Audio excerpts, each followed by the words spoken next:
Hello, welcome to Season 11 of The Horrific Podcast. We're two friends who live in different places but share a love for scary movies.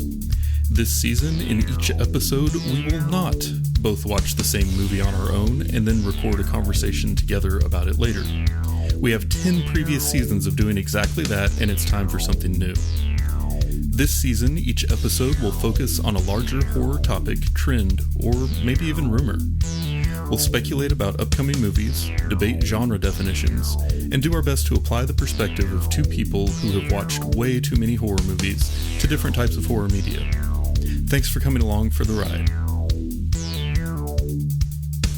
All right, so here we are with another episode in Season 11, where we are taking the experience we gained from 10 previous seasons of watching horror movies and ripping them apart under the spotlight, the magnifying glass of criticism that isn't very hard because it's from fans. Mm-hmm.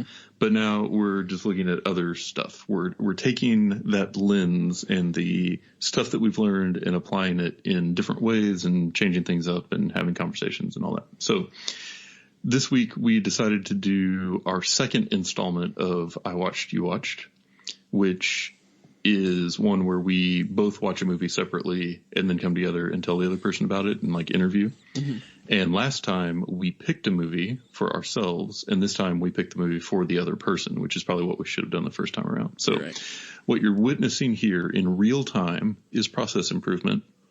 Right. Yeah. That was I think it hit both of us. We were like, yeah, we should have just picked each other's movie out the first time. Yeah.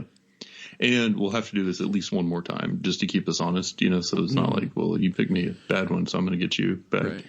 We did have guidelines, though. Yeah. And I feel like you operated in good faith on this one. So thank you for that.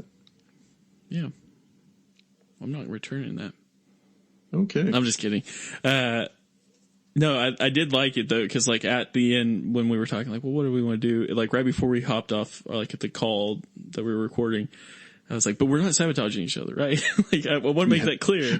Right. Yeah. And then I do have an apology for you. Okay. I looked at the movie I picked for you today just to remember the name. Mm-hmm. And you saw the runtime? I saw the runtime. Huh, yeah. 2 hours and 38 minutes. Yeah, I so specifically filtered yours on movies that were 92 minutes or less. I felt so bad. I was like, oh my God. I don't know why. I always look at that.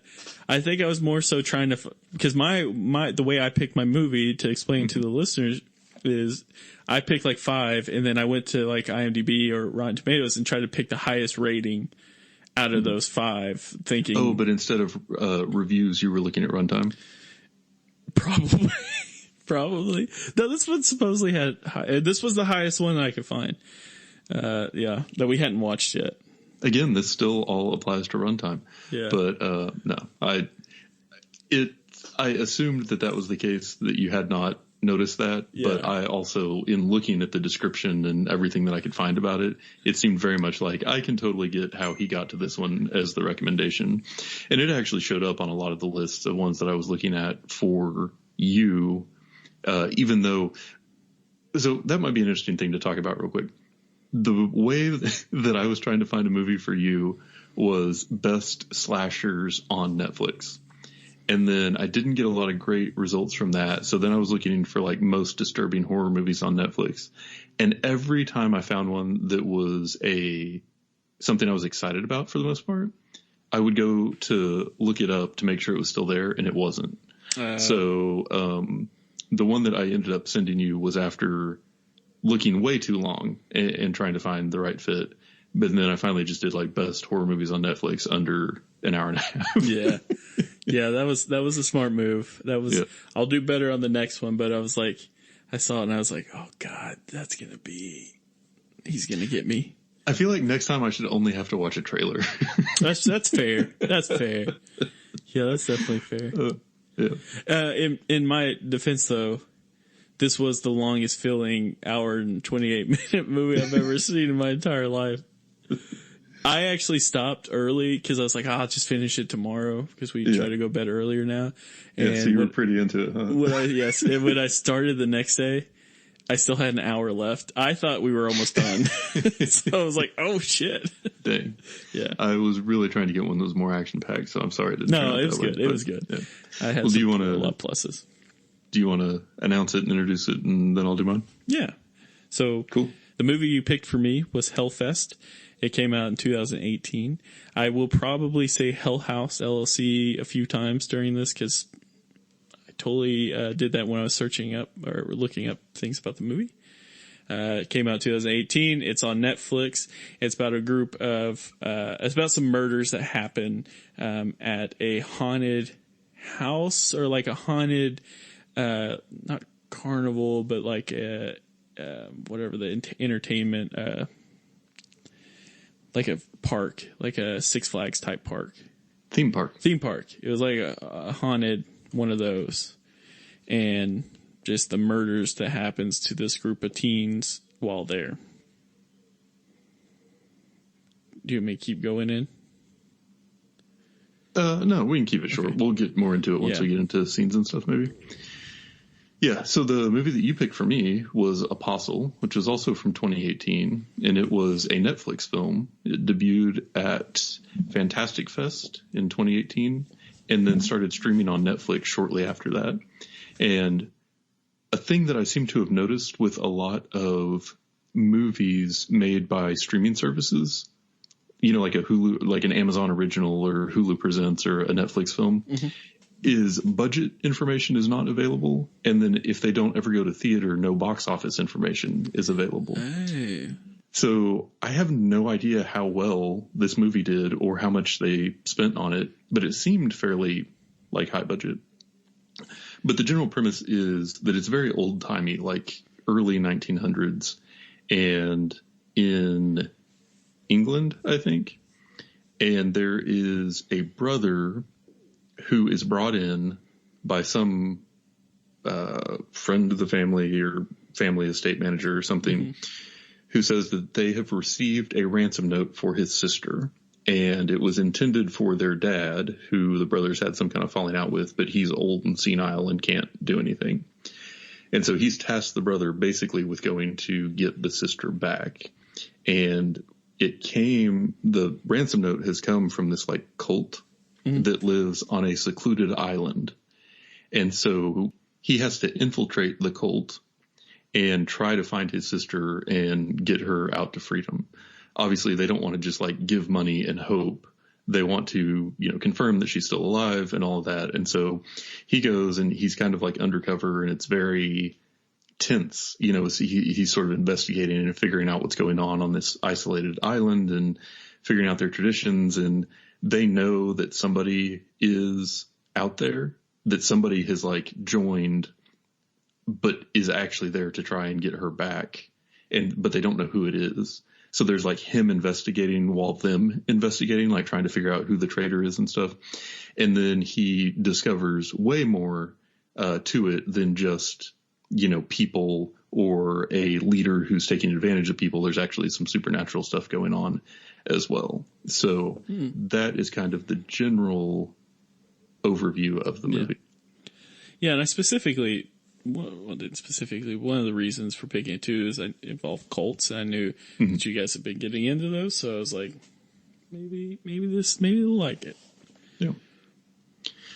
So yeah, it was interesting in that there was a lot going on, and there were one thing I really liked about it was sort of the progression of the story, to where you kind of think you know what you're getting into, and then it reveals more. There's still a little bit more mystery and stuff, but I think from like the visual look of it, it kind of reminded me of Shutter Island. Like it kind of had that blue-green tint to it. Yeah. And so that made me think of it, but it was just, I thought the acting was generally pretty good, but there was also some real rough spots that looked very like green screened. You know, like very much like the actors are standing here and there's just like a projected background behind them where the lighting doesn't quite match and stuff. And so that was a little distracting a few times, but for the most part, I thought the effects and music and sound and editing and all that were really well done. What about yours? Yeah, I would say it was okay. The dialogue was really, really bad. I assumed it was what you felt like when you watched like Scream. Oh God. Kind of thing. The difference is like I didn't really know any of the actors. Like it was kind of like all unknown, but the deaths that happen in this is like if I could just like have a YouTube video to show that, like that was like the most entertaining part of it in the sense of like the realism that happened with it and the creativity with some of them. I thought that was interesting, but being that it was at this like haunted park, you know, you had a lot of like neon, like it was real dark and you had a lot of neon colors. And so, yeah, it was filmed the best it could for sure. The dialogue was a little rough. There was a lot of like filler, but when it came to the actual killings and like the end of it, it was actually, you know, pretty interesting. Just with the story itself. It just felt like it took a while to get there. It obviously didn't be in an hour and however long, 28 minutes or whatever. So you talked about it being like a group of teenagers, friends that kind of like get picked off one by one. Is that right? Yeah. Yes. Basically, it starts off with murder happening at this Hellfest, and then it's like fast forwards to like the next year or next season or whatever. And, like there's murder that happened, and then fast forward with these basically like guy girl couples, like this girl's meeting a guy there and for the first time kind of thing. And it's just about them kind of getting split up through the whole fest and getting picked off one by one. Yeah. So that on paper, I feel like sounds very compatible, right, with your view of what you want in a horror movie. Yeah. So that was kind of what I was going for. But I'm curious to know, because it sounds like you found it to be kind of like slow moving. Was it a lot of like trying to build an attachment with the characters, or like what were the things that were going on, like instead of making it, because in reading the description I would have expected it to be a lot more like action packed from the beginning. Yeah, so there definitely was action, you know, beginning. I definitely like that. I think it was, I mean, I had no connection or feeling like there was no character development, I felt like throughout the whole thing. And I'm not always the biggest to speak on character development, so you know if it's brought up that it's probably not. So like basically the way that I was kind of viewing it as I was watching it was more so like just frustration. The whole confusion and the delay comes from the fact, like, being that they are at this Hellfest, you know, every corner is a jump scare because, you know, they're walking in this whatever part of this haunted walk, and all of a sudden something jumps out at them, and like they make it seem like the killer's there. And then, you know, they jump out and it's like just friends playing pranks on each other.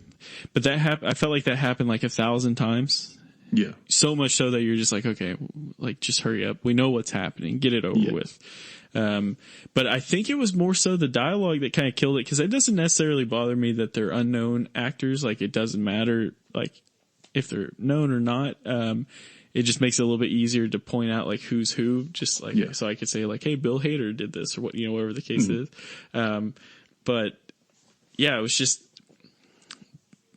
there was also like confusion with like, all of a sudden, like these two gals are like super tough when they're like walking, or this one gal's acting super tough and like trying to find her friend, like, oh, what are you gonna do? Scare me? All this. And then like later on when she's like, runs into the killer, it's just like the exact opposite. Like, she can't even move. Like, she's like paralyzed. It's like, wait, whoa, like, where's the toughness, you know? Yeah. So that was kind of the reason I feel like for the delay. It was just filler. Like, this is just about a guy and a girl who just met that now like already like making out and like getting real close with each other, which is whatever. It doesn't make any difference, but it was just like about that relationship at that point. Yeah.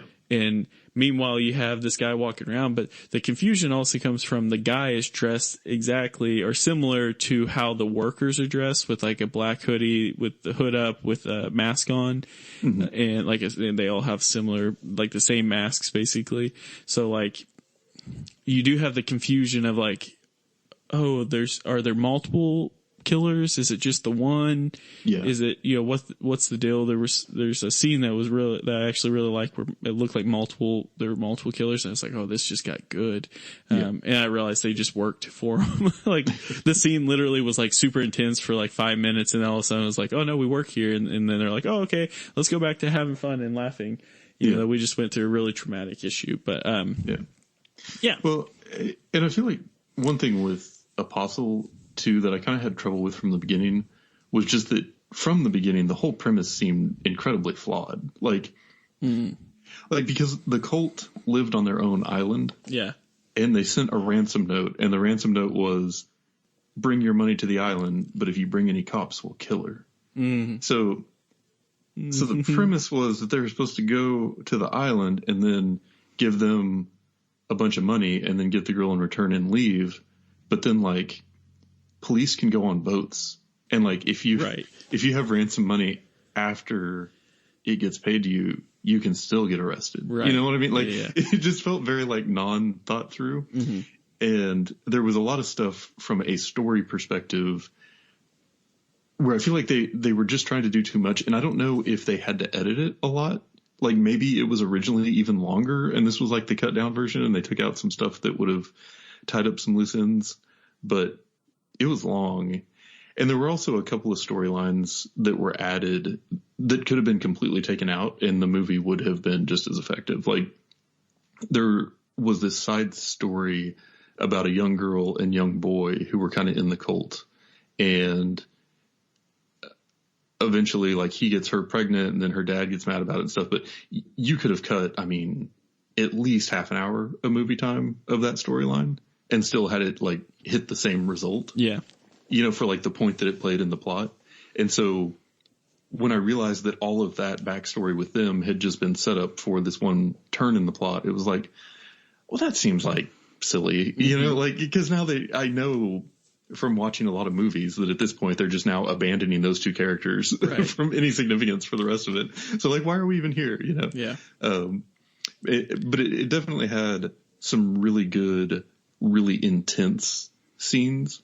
And I think that the kind of the vibe of this movie, like a lot of ones we watched in the past, is, you know, you've kind of got general creepiness going on most of the time and they're kind of like figuring out what's going on and you're learning more, but also interspersed with some really just intense scenes and a lot of,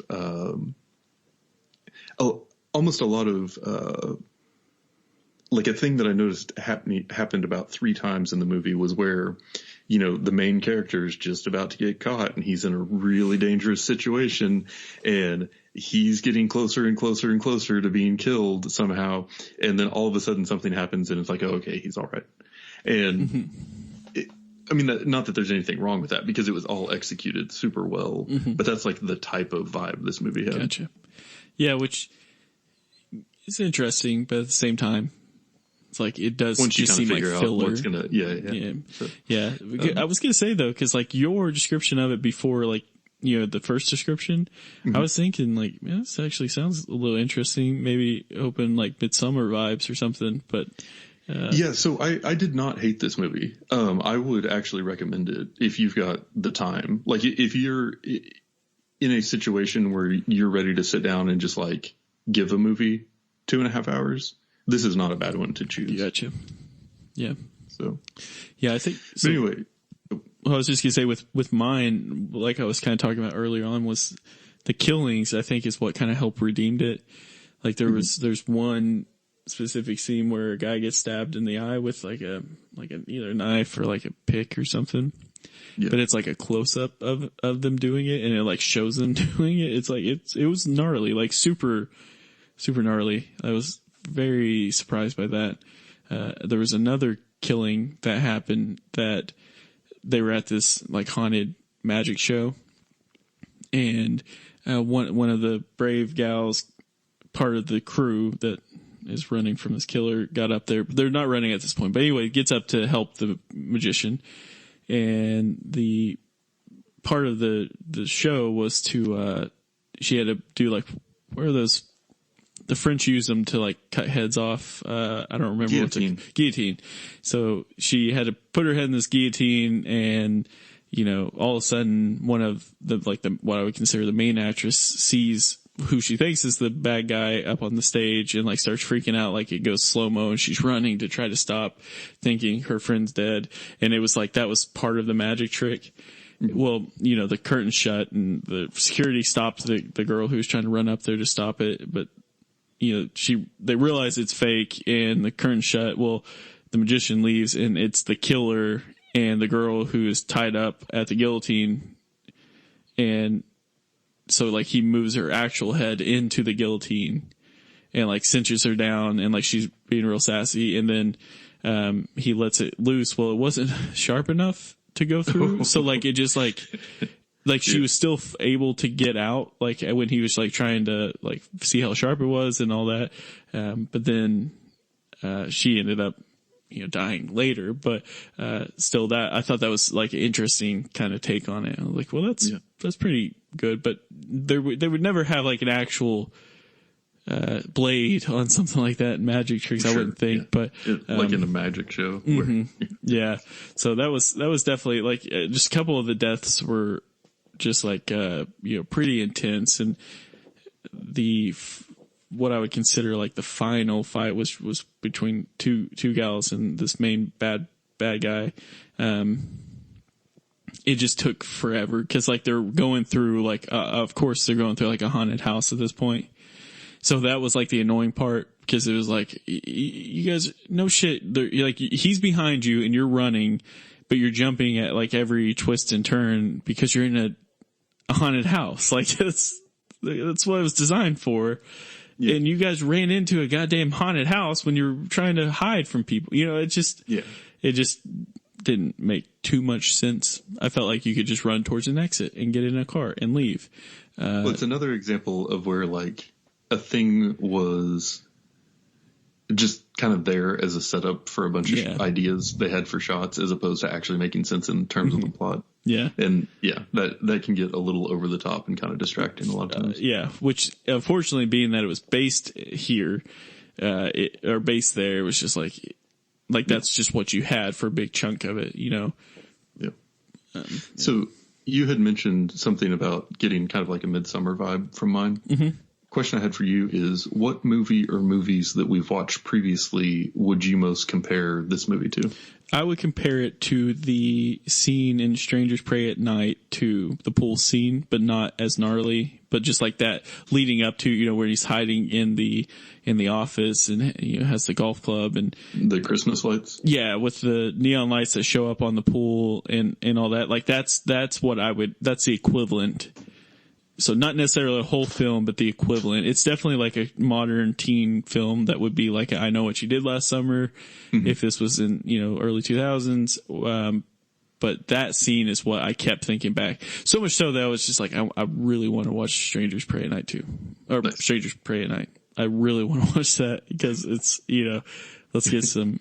It's the better version. Yeah. And I just really like that scene too. But, that's what I would, equivalent. What would be your official? That's a good question, because I kind of, it changed a little bit as the movie went on. But I think it probably would be like Wicker Man and Midsummer for the most part. But like I said, the other one that stood out to me just a little bit was thinking on,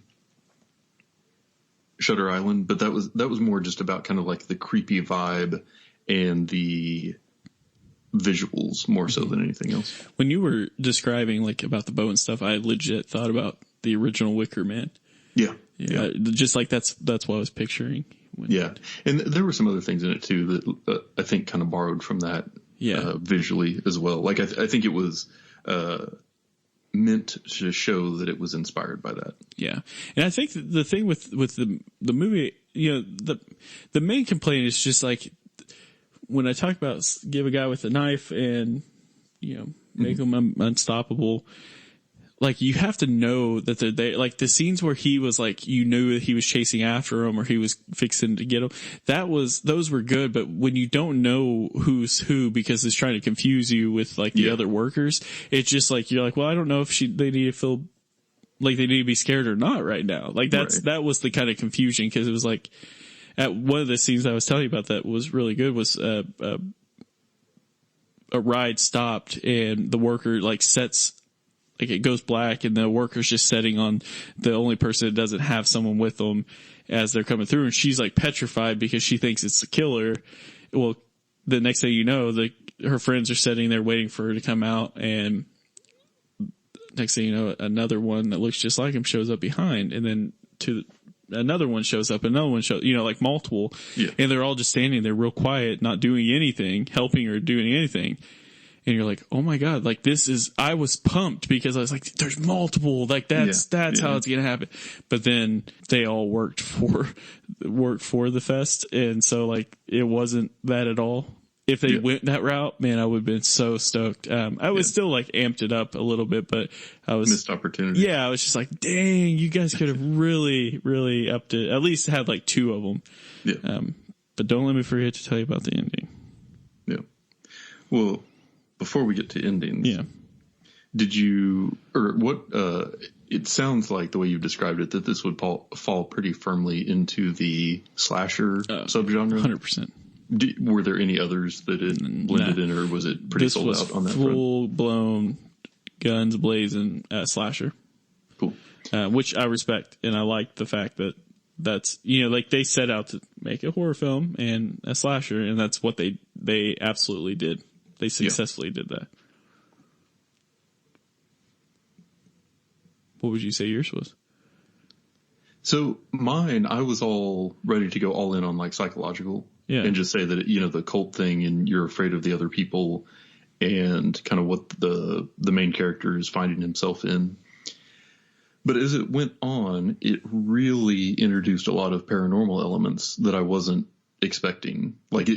So basically there was the cult and they were believing that there was this sort of goddess that was granting life to the crops and stuff on the island. And then that had slowed down over time. And so they thought, she was displeased and they were having all the people donate blood like in a jar. And so everybody would like cut their arm and bleed into a jar and then put it outside their door. And the main guy would go around and like collect it every night.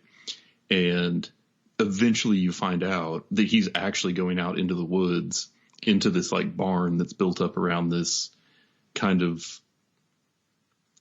some kind of nature goddess who's like connected to the roots and stuff that go through the island. And they're actually like feeding her the blood. And that's what is causing like the crops to grow and things. And then she has like this henchman that is just walking around killing stuff for the most part and people. Who like looked awesome. Like he's this shirtless guy with, it almost looked like a beehive or something, or a bird's nest for a head. Like really kind of like dark, creepy, and, kind of like slow moving, but just super intense. And so it definitely, and that, I enjoyed that. I really liked that for a movie this long that they didn't just try to commit to only being psychological horror. I liked that they brought in some of those paranormal elements and kind of like kept building the story and making you not sure what you should fully be scared of. Because you start off and you're worried about like the cult leader and the cult members and his bodyguards and stuff. But you very quickly realize like that's probably not the scariest thing on this island. Like there's other stuff going on too. Oh man. So yeah. Intense. Yeah. So you can get into the ending as part of this if you want to, but the last question I had for you was any favorite scenes other than ones you've already mentioned? So I'd definitely say the ones I mentioned, like the magic scene one, I just thought was interesting. Like that was an interesting take on it because she thought he was there, was the frustrating part was it was one of those movies where like the security, which was considered police there, wouldn't take them serious, which I just feel like it's not realistic at all. Like, you might as well just not have security, right? In my opinion. But the ending was what I thought was really interesting. Now, so the way it ended was, so by this point, out of 6, they're down to 2. They're still alive. One of them has a cut in the leg, of course, because they can't run. And, but they're going through this haunted house thing, and the main girl kind of figures out how it ticks. So basically there's, lasers on the ground that when they cross it triggers something to jump out at them as part of the haunted house. So they kind of use that as their warning where he's coming from. And there's the last final room, there's an exit door, but there's the room is full of a whole bunch of mannequins with black suits or black like cloaks on with like white masks on. And at this point, like, everyone's like left the fest because of the killings, because a killing happened in broad daylight, or people saw it, and a stabbing happened. And so anyway, so the killer thinks he knows which one they are. Like, he goes to leave, he turns around, and he's looking at the one she's actually wearing, but he turns around and throws his axe that he has hits another mannequin, and it just thuds. And then she pulls, like, almost like in slow motion, pulls off her gown and like stabs him, and he falls to the ground, and they leave, take off, because you don't ever verify if someone's actually dead in a horror film. So anyway, cops come in and his body's gone. It's like, snap. Well, the girls, like, the movies, like, they're, basically rescued.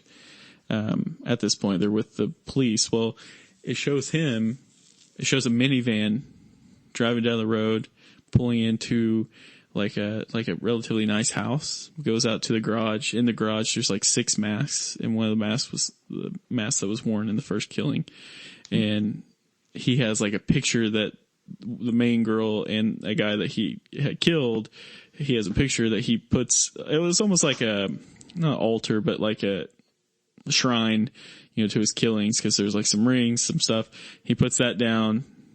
I assume it was like the one who got away, puts his mask up. You never see his face. He still has his hood up. And then he walks in, and he locks it, walks into the house, and there's a girl sleeping on the couch. And he just stands there like ominously. He's looking from the back. So you see her sleeping on the couch, but you see the back of him. And all of a sudden she opens her eyes and looks up, not startled, but kind of looks up. And she just goes, "Daddy!" And then she runs up and just gives him a big hug. Like, he kneels down and she gives him a big hug, and then the movie's over with.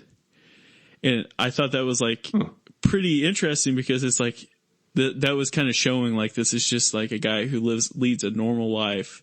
Yeah. And does this for, you don't know why. You have no idea why he's doing it. And So they didn't try to like give him an origin story or explain that he was doing this because, teenagers beat him up when he was a kid and he went to Hellfest or something. Right. It was just straight up like, no, this guy could be out there. Yep. Yeah. I kind of respect that. No, I definitely did. Like, when that happened, I was like, oh, dang, I kind of want to go back and watch it again. Yeah, because, overall, like, I just felt like it was long. It felt longer.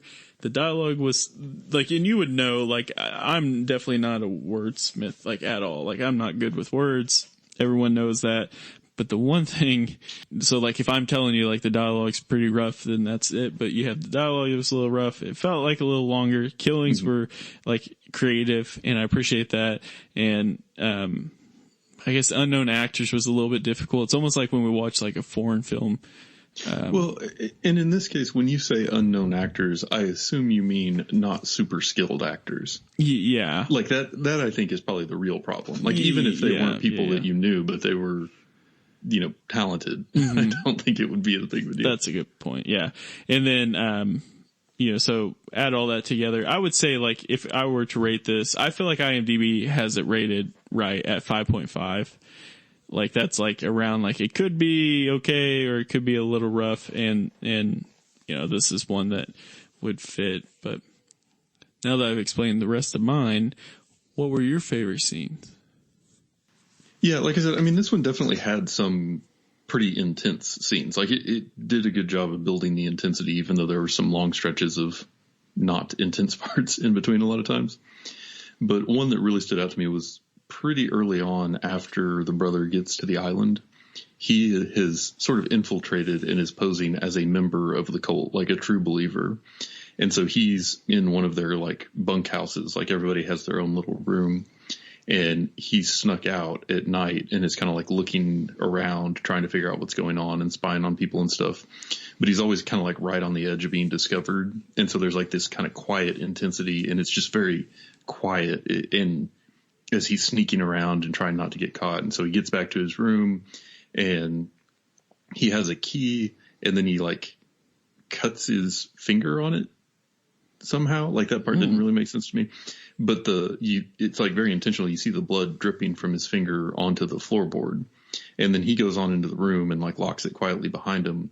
But then the camera switches to like an overhead view, right before that, you see the blood all of a sudden go from like being pooled on that floorboard to like slowly kind of creeping over the edge of it. And then it switches to this top down view, and you see like this creature come up and just like in the crack between the floorboards, like coming up to like suck down or eat the blood. And it just gets like really loud for a second. Yeah. And after the whole movie or the whole, previous scene, you're just kind of like, everything's really quiet and he's like sneaking around. You're hoping nobody sees him. And then all of a sudden this super loud, super intense scene, it really stood out. And so that was one that kind of caught my attention and got me pulled back in a little bit.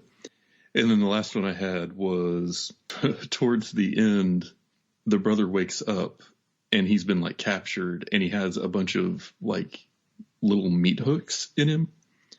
And that shirtless guy that I mentioned with like the beehive head has him on like a winch and is pulling him into a meat grinder. And so he's like struggling to get away. And then finally, he's able to like get one of the hooks out and then stick it into the other guy, and it's this big fight thing. And then he finally is able to get away.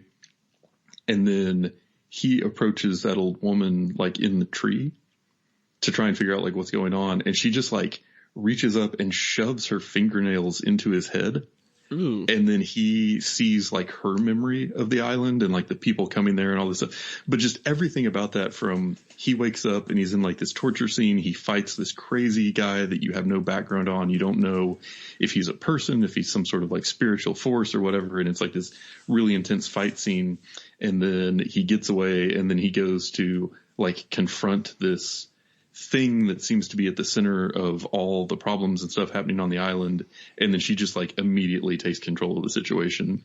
And that was really intense, and was one of those that, makes you start paying attention again after, some stuff in the movie may have tried to lose your attention. I like it. Pretty intense. Yeah, and then I guess the ending on this one, well, actually, I have one other scene that I want to talk to you about after we stop recording. But in the ending, I guess it was kind of a happy ending. Like, the brother died, but he did save his sister and killed all the main bad guys and stuff, and so, like, his sister got away.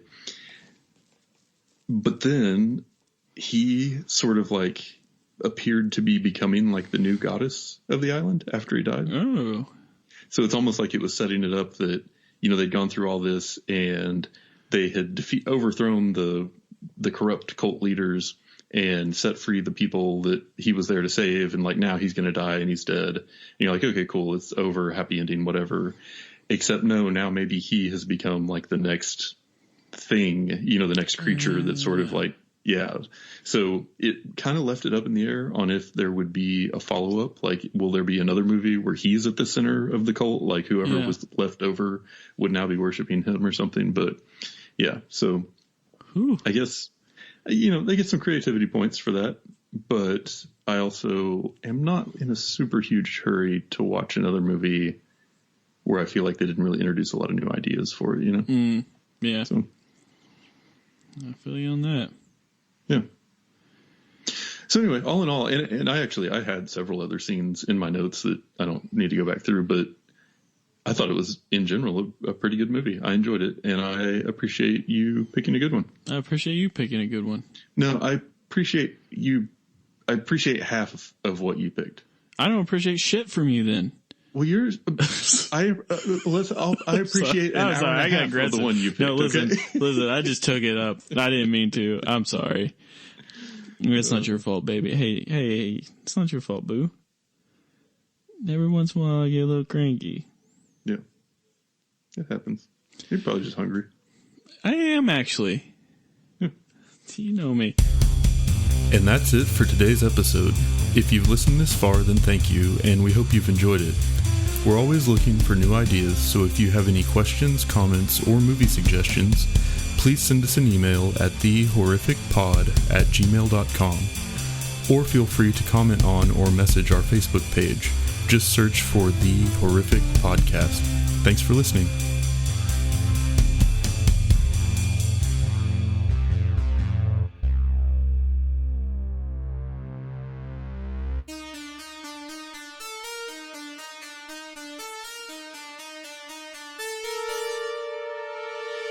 Now I'm all worked up about work stuff. I wasn't even in the headspace. That's my bad. Yeah.